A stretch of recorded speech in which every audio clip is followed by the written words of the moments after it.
Imagine yourself walking through the narrow, cobbled streets of ancient Jerusalem. The air is thick with dust, the sounds of merchants haggling in the marketplace, and the subtle undercurrent of tension that defines a city under occupation. This is Jerusalem during the 1st century AD, a city not only of religious significance, but also of political volatility.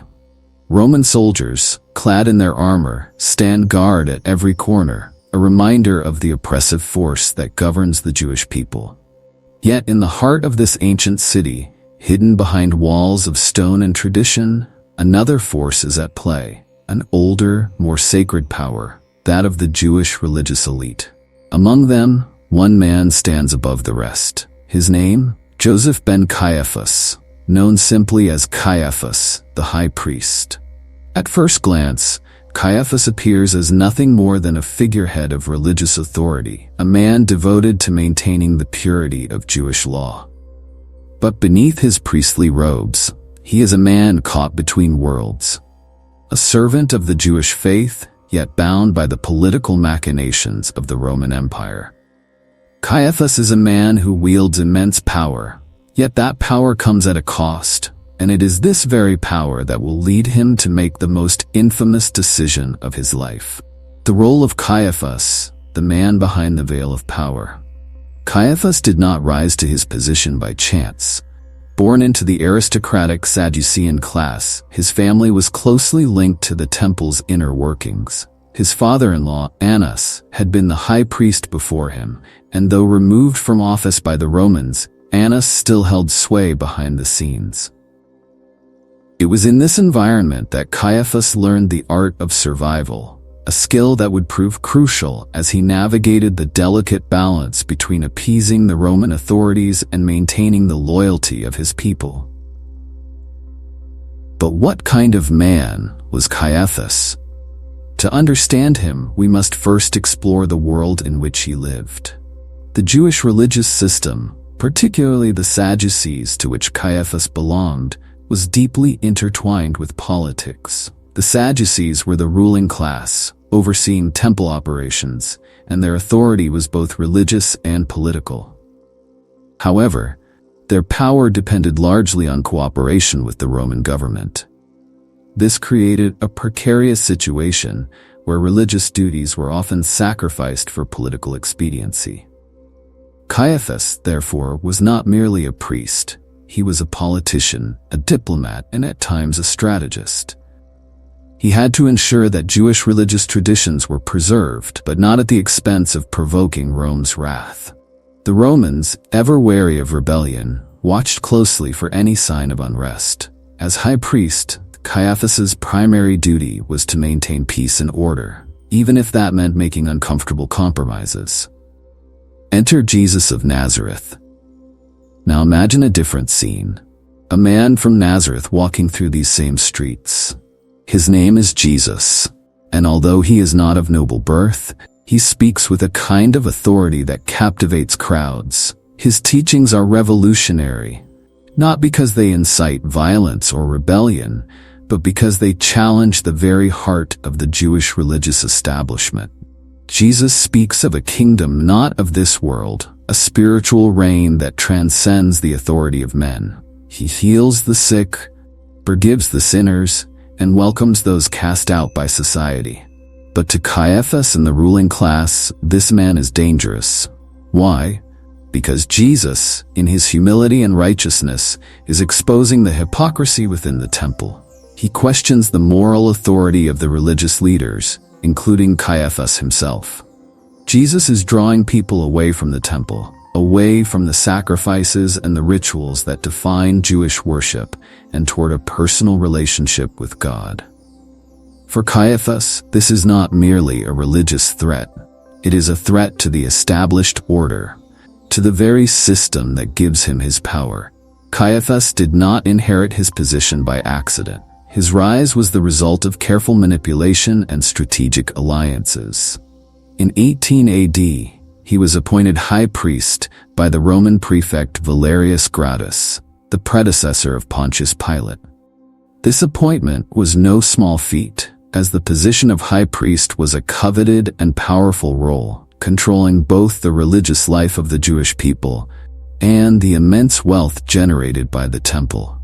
What made Caiaphas's tenure remarkable was its length. Most high priests during this period served for only a few years before being removed, often due to political pressure or unrest. Caiaphas, however, managed to maintain his position for nearly 2 decades, from 18 AD to 36 AD, a testament to his political acumen. He knew how to navigate the volatile relationship between the Jewish authorities and the Romans, ensuring that the delicate balance of power remained intact. Yet, this longevity also came with a price.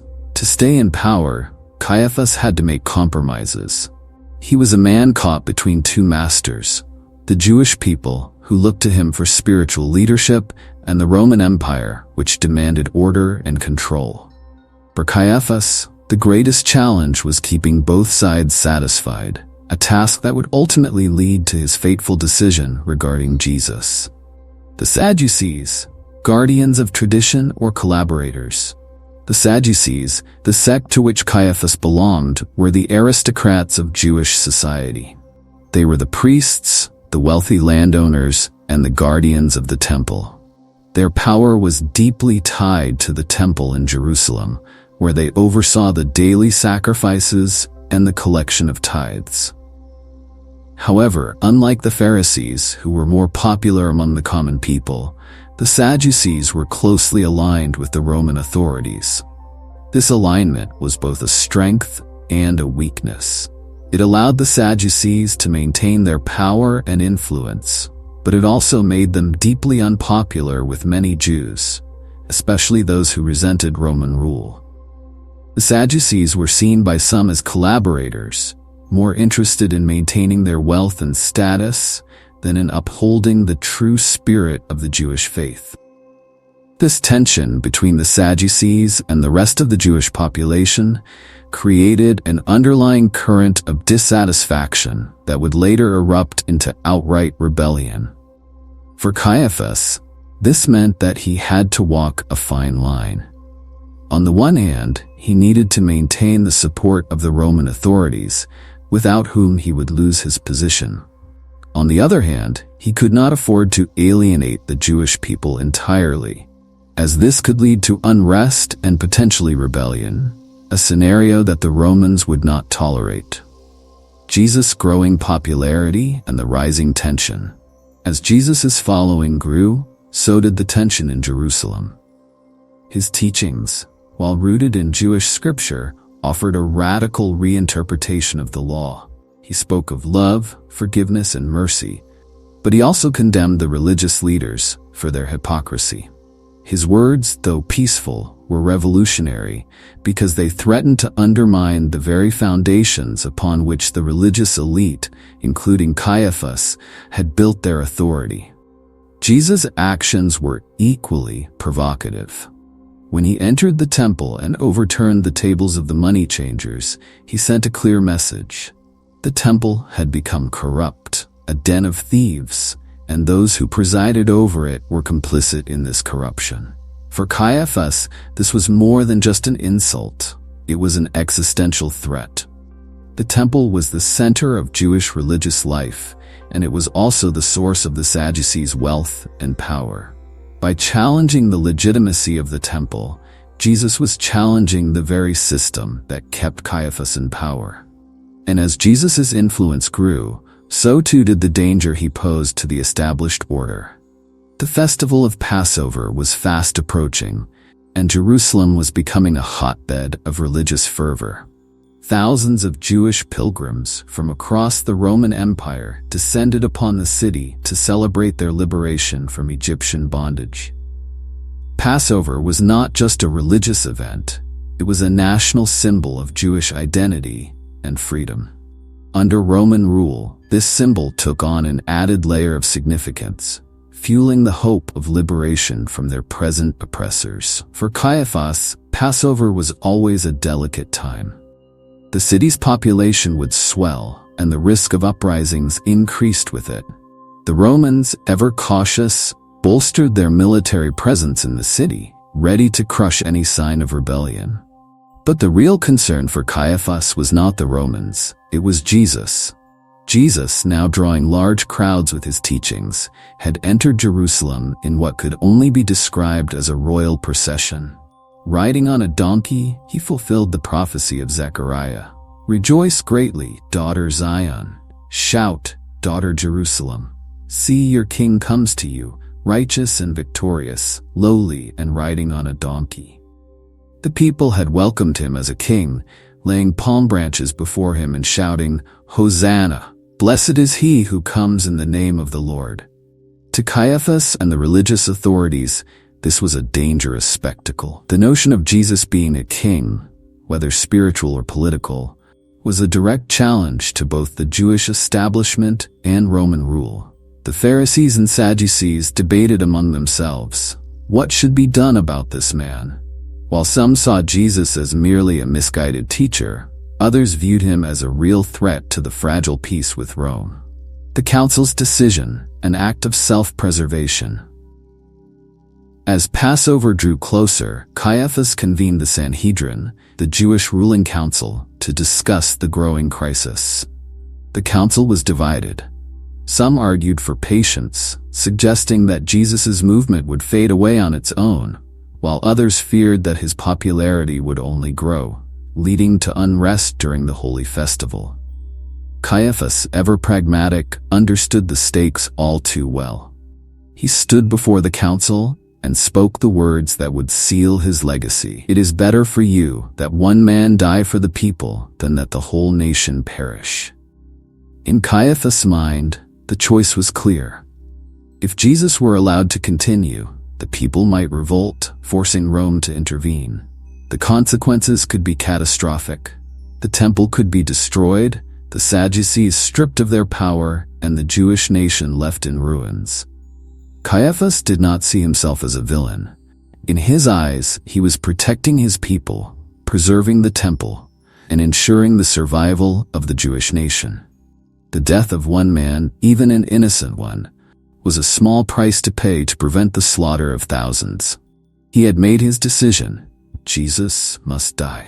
The plot to betray Jesus. The decision made, the next challenge was how to capture Jesus without inciting a riot. Jesus was popular among the people, and arresting him in broad daylight could lead to chaos. Caiaphas needed to find a way to arrest him quietly, away from the crowds.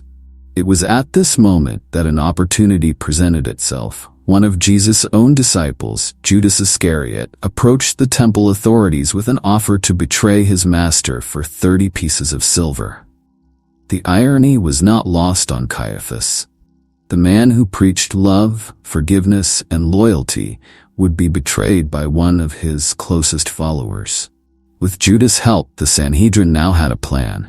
They would arrest Jesus at night, during a time when he would be away from the crowds, in the Garden of Gethsemane. The betrayal would be swift, and the trial would follow immediately. Under the cover of darkness, the night of the arrest, a carefully orchestrated plan. Under the cover of night, Roman soldiers and temple guards made their way to the Garden of Gethsemane. Led by Judas, they found Jesus praying, surrounded by his disciples. The scene was tense but calm. Jesus offered no resistance. He was arrested and taken to the house of Caiaphas for an immediate trial before the Sanhedrin. Caiaphas, knowing the urgency of the situation, had arranged for a select group of council members to be present. This trial, held in secret and under the veil of night, was highly irregular. The law forbade trials at night, but Caiaphas could not afford to wait until morning. Jesus needed to be condemned before his supporters could rally to his defense. The charges: blasphemy or treason? The trial was swift. Witnesses were brought forward, but their testimonies were inconsistent. Some claimed that Jesus had spoken of destroying the temple and rebuilding it in 3 days, a statement that could be interpreted as both blasphemy and a threat to the temple's authority. Others said that Jesus had claimed to be the Son of God, a direct challenge to the Jewish understanding of monotheism. But it was Jesus' own words that sealed his fate. When asked directly by Caiaphas, "Are you the Messiah, the Son of the Blessed One?" Jesus replied, "I am. And you will see the Son of Man sitting at the right hand of the Mighty One and coming on the clouds of heaven." This declaration, in the eyes of the Sanhedrin, was blasphemy. Caiaphas tore his robes in a symbolic gesture of outrage, and the council condemned Jesus to death. However, there was a problem.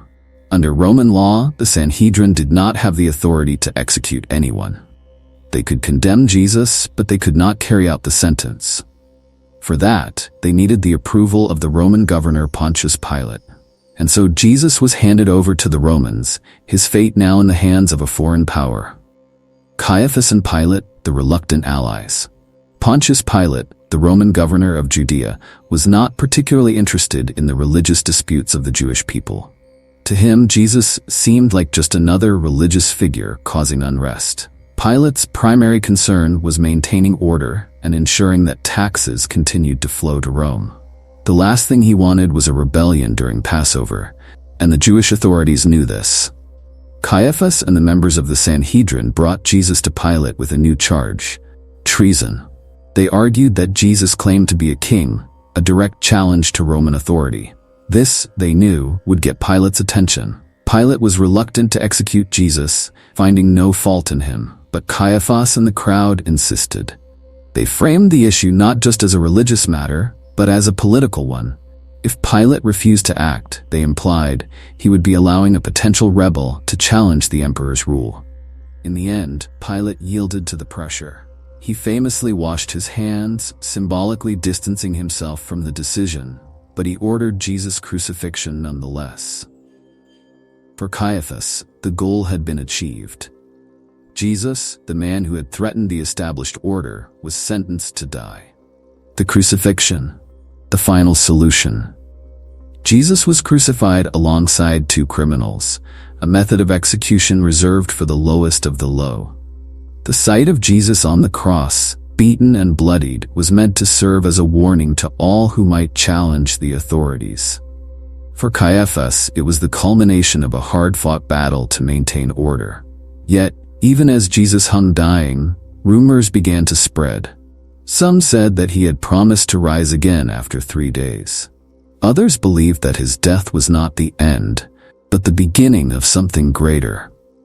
The resurrection, the unraveling of Caiaphas's plans. 3 days after the crucifixion, word began to circulate that Jesus' tomb was empty. His followers claimed that he had risen from the dead, just as he had foretold. For Caiaphas, this was a disaster. The very thing he had sought to prevent, the rise of a messianic movement, now seemed unstoppable. Jesus' resurrection, whether real or imagined, only fueled his followers' belief that he was indeed the Messiah. Caiaphas' carefully orchestrated plan to maintain peace and order had backfired. Rather than quelling the movement, Jesus' death had sparked a revolution, one that would eventually spread beyond Jerusalem, beyond Judea, and into the very heart of the Roman Empire. Caiaphas' legacy, the burden of power.